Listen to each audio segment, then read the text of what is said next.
నమస్తే. నేను మీ కుప్ప పద్మిని. ఇన్నాళ్ళు మీ సపోర్ట్‌ని నాకందిస్తూ, మీ ప్రేమని నాకందిస్తున్న ప్రతి ఒక్కరికి కృతజ్ఞతలు. ఇప్పుడు చూడబోతున్న ఈ వీడియో కూడా ఖచ్చితంగా మీకు ఉపయోగపడుతుంది. లైక్, షేర్ అండ్ సబ్స్క్రైబ్ చేసి మీ ఇష్టాన్ని అలాగే మీ సపోర్ట్‌ని నాకందించండి. అలాగే ఈ వీడియో పట్ల మీ అభిప్రాయాన్ని కామెంట్ సెక్షన్‌లో కామెంట్ చేసి నాకు తెలియజేయండి. నమస్తే. నమస్కారం. శుభోదయం కార్యక్రమానికి స్వాగతం. ఈరోజు 16వ తారీఖు డిసెంబర్ నెల 2024వ సంవత్సరం సోమవారం. శ్రీ క్రోధినామ సంవత్సరం దక్షిణాయనం హేమంత ఋతువు మూలా కార్తె. ఈరోజు మార్గశీర్ష మాస బహుళ పక్ష పాడ్యమి తిథి మధ్యాహ్నం 12:27 వరకు, తదుపరి విదియా తిథి. ఆరుద్ర నక్షత్రం రాత్రి 1:13 వరకు, తదుపరి పునర్వసు నక్షత్రం. శుక్ల యోగం రాత్రి 11:23 వరకు, ఆపై బ్రహ్మయోగం. కౌలవకరణం మధ్యాహ్నం 12:27 వరకు, తైతుల కరణం రాత్రి 11:37 వరకు, తదుపరి గరజకరణం ఉంటాయి. సూర్యుడు ధనస్సు రాశిలో మూలా నక్షత్రంలో సంచరిస్తున్నాడు.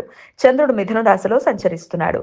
నక్షత్ర వర్జం ఉదయం 10:20 నుండి 11:52 వరకు. అమృతకాలం మధ్యాహ్నం 3:41 నుండి సాయంత్రం 5:13 వరకు. హైదరాబాద్ ప్రాంతం వారికి సూర్యోదయం ఉదయం 6:39. సూర్యాస్తమయం సాయంత్రం 5:45. చంద్రోదయం సాయంత్రం 6:42. చంద్రాస్తమయం ఉదయం 7:32. అభిజిత్ ముహూర్తం పగలు 11:50 నుండి మధ్యాహ్నం 12:34 వరకు. దుర్ముహూర్తం మధ్యాహ్నం 12:34 నుండి 1:19 వరకు.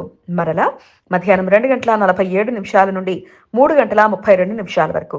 రాహుకాలం ఉదయం 8:02 నుండి 9:26 వరకు. గుళిక కాలం మధ్యాహ్నం 1:35 నుండి 2:58 వరకు. యమగండం ఉదయం 10:49 నుండి మధ్యాహ్నం 12:12 వరకు. ఈ రోజు నుండి మార్గశీర్ష మాస బహుళ పక్షం ప్రారంభమవుతుంది. శుక్ల యజుర్వేద సాంప్రదాయం ప్రకారం ఈ రోజు పరశురామ జయంతి. విష్ణుమూర్తి దశావతారాలలో పరశురామ అవతారం 6వది. అన్ని వైష్ణవ ఆలయాలలో ఈ రోజు ప్రత్యేక పూజలు నిర్వహిస్తారు. ఈరోజు ఇష్టి వైష్ణవులు నిన్న ఉపవాసం ఉండి ఈ రోజు యజ్ఞం చేస్తారు. ఈ సమాచారాన్ని మనకు అందించిన వారు మేడికొండూరు విశ్వనాథ్ ప్రసాద్ గారు. ఆయనకు కృతజ్ఞతల్ని తెలియజేస్తూ నారాయణ స్మరణతో సమస్త సన్మంగళాని భవంతు. నమస్కారం.